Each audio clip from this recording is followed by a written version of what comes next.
శిశిరా, శిశిరా ఏమైంది? Cool down Shishira. వదులు రాజ్. అమ్మా శిశిరా, నీకు శివగామి గురించి తెలీదమ్మా.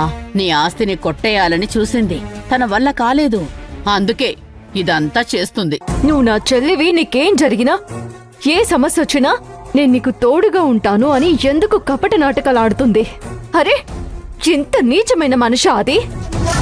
నీకోసం ఎంతైనా త్యాగం చేస్తాను అంటుంది, వెనుక నుంచి వెన్నుపోటు పడుస్తుంది.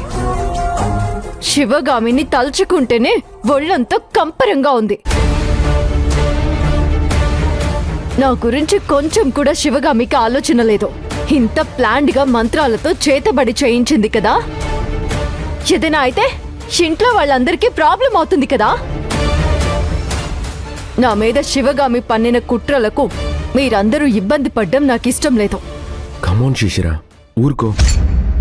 ఏమీ కాదు, మనం ముందుగా జాగ్రత్త పడతాం కదా, సరిపోతుంది. లేకపోతే ఎంత ప్రమాదం జరిగేదో నాకు తెలుసు. నేను ఒకప్పుడు ఆ చేతబడికి బాధితుండే, అది ఆ శివగామి వల్లే.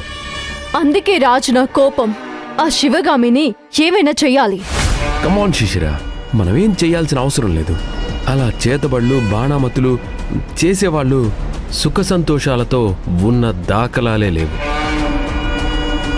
వాళ్ళు ఎంత చెడు చేయాలని చూస్తారో వాళ్ళకి అంతకు మించి చెడు జరుగుతుంది. అది శివగామికి అర్థం కావట్లేదు. అవునమ్మా, తెలిస్తే ఇదంతా చేస్తుందా? మనం ఎవరికీ చెడు చేయాలని అనుకోం కాబట్టి మనకి ఏమీ కాదు శిశిరా. మన ఇంట్లో ప్రేమ, సంతోషం, అనురాగం, ఆప్యాయతలు నిండి ఉన్నాయి. ఏ దుష్టశక్తి మనల్ని ఏమీ చేయలేదు, మనల్ని నాశనం చేయలేదు. కానీ ఆ శివగామి ఇంట్లో అడుగడుగున మోసం, దగ, కుట్ర, నయ వంచన అన్నీ నిండున్నాయి. అందుకే అలా వీధుల పాలయ్యారు. వాళ్ళు చేసిన కర్మ వాళ్లే అనుభవిస్తారు. నేను వెళ్ళి ఆ శివగామిని నిలదీయాలి రాజ్. శివగామిని మొహం మీదే కడిగేయాలి. అవన్నీ ఏం అవసరం లేదు శిశిరా. ముందు అసలు నువ్వు రిలాక్స్డ్గా ఉండు. అంత దానంతట అది సర్దుకుంటుంది. వెళ్ళి రెస్ట్ తీసుకో. మామ్, తీసుకెళ్ళు. రామ్మా, వెళ్ళు. రా.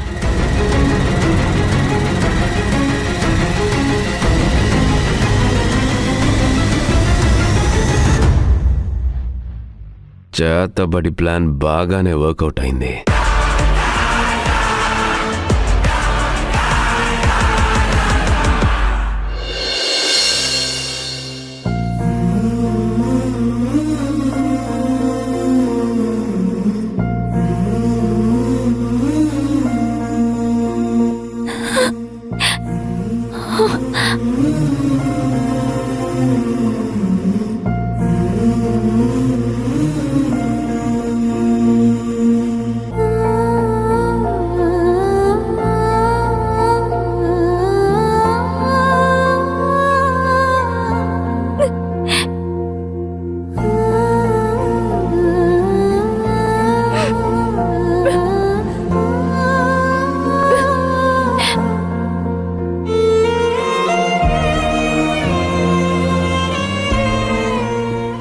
బాధపడుతున్నావా? ఇప్పుడు బాధపడ్డం తప్ప ఏం మిగిలింది అర్జున్? నువ్వేనా శివగామి ఇంతలా బాధగా నిరాశగా మాట్లాడుతుంది? పాతాళంలో తొక్కిపెట్టినా ఎగజిమ్మే లావాలా పైకొచ్చే నువ్వా ఇలా దిగులుగా మాట్లాడుతుంది? పేదరికంలో సంతోషం ఉంది అనుకున్నాను, కానీ చిన్న చిన్న అవసరాలు కూడా తీర్చుకోలేనంత పరిస్థితి వస్తుందని అర్థం కాలేదు. అంతా సర్దుకుంటుంది శివగామి. ఎలా అర్జున్? నాకు ఎటువైపు నుంచి కూడా హోప్ కనిపించడం లేదు. ఎక్కడా మనకి అవకాశం దొరకడం లేదు. జాబ్ దొరకట్లేదు, పని లేదు, చేతిలో ఒక్క రూపాయి లేదు. జాబ్ కోసం కూడా నడిచే వెళ్తున్నాం. అలసిపోయాను అర్జున్, అలసిపోయాను. అలా అని ఏం చేద్దామని నీ ఉద్దేశం? ప్రయత్నం చేయడం తప్ప వేరే ఆప్షన్ ఏమైనా ఉందా చెప్పు. నాకెందుకో ఎవరో మనల్ని కావాలనే ఇబ్బంది పెడుతున్నారనిపిస్తుంది. అలా అయితే మనకెక్కడా సక్సెస్ రాకుండా చేస్తారు. మనల్ని ఇబ్బంది పెడుతూనే ఉంటారు. నా ఉద్దేశం ప్రకారం ఈ వైట్ కాలర్ జాబ్స్ దొరకడం కష్టమే అనిపిస్తుంది అర్జున్.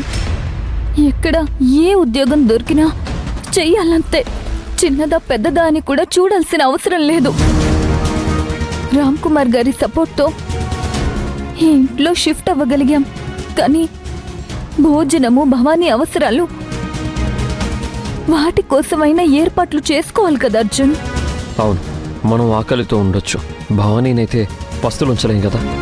నాకు భవానీని తలుచుకుంటేనే బాధ అనిపిస్తుంది.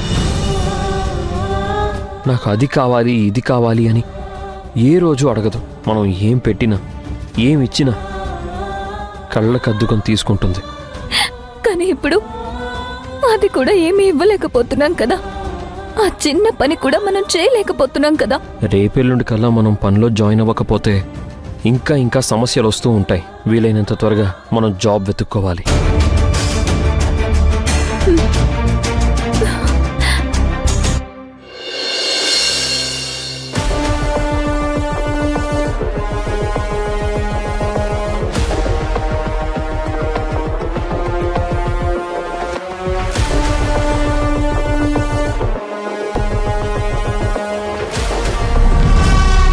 శిశిర,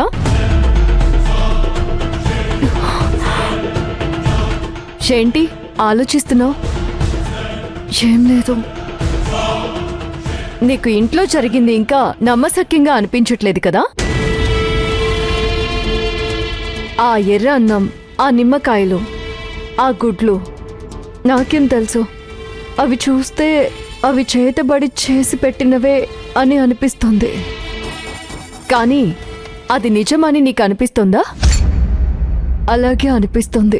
నన్ను, నా జీవితాన్ని నాశనం చేయడానికి శివగామి ఇంత ప్లాన్ చేస్తుందని నేనెప్పుడు ఊహించలేదు. అసలు ఎందుకు ఇలా చేసింది? ఆ శివగామి నాకు సొంత అక్కే కదా. నీకు నిజంగానే శివగామి ఈ పని చేసిందని అనిపిస్తుందా?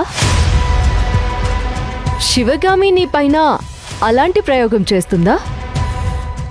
మరి అంతే కదా, అలాగే అనిపిస్తుంది. నన్ను నాశనం చేయాలని శివగామి ప్రయత్నిస్తోంది. మరి నువ్వు శివగామి దగ్గరికి వెళ్ళి ఎందుకీ పని చేశావని ఎందుకు నిలదీయకూడదు? అడగాలి, అడిగి తీరాలి. శివగామిని ఏమైనా అడిగే వరకు, దాని గురించి నిలదీసే వరకు నాకు నిద్ర పట్టదు. నాకెందుకో ఈ పని శివగామి చేయలేదు అనిపిస్తోంది. చిన్నప్పటి నుంచి నువ్వు శివగామిని చూసావు కదా. శివగామి అలాంటిది కాదు కదా. ఈ పని శివగామి చేయలేదని నీకంత నమ్మకమా? అదే నా అనుమానం. ఎలా? నీకెందుకు అనుమానం? శివగామి ఉండేదెక్కడా? వనస్థలిపురం. మనం ఉండేదెక్కడా? గోపన్పల్లి.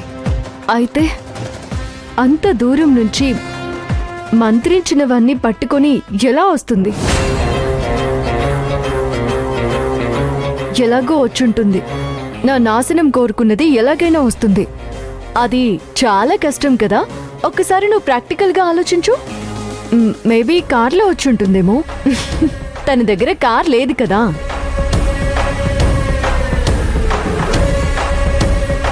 అవును, లేదు కదా. ఇంతకీ నీ అనుమానం ఏంటి? ఈ పని ఖచ్చితంగా శివగామి మాత్రం చేయలేదని నా అనుమానం.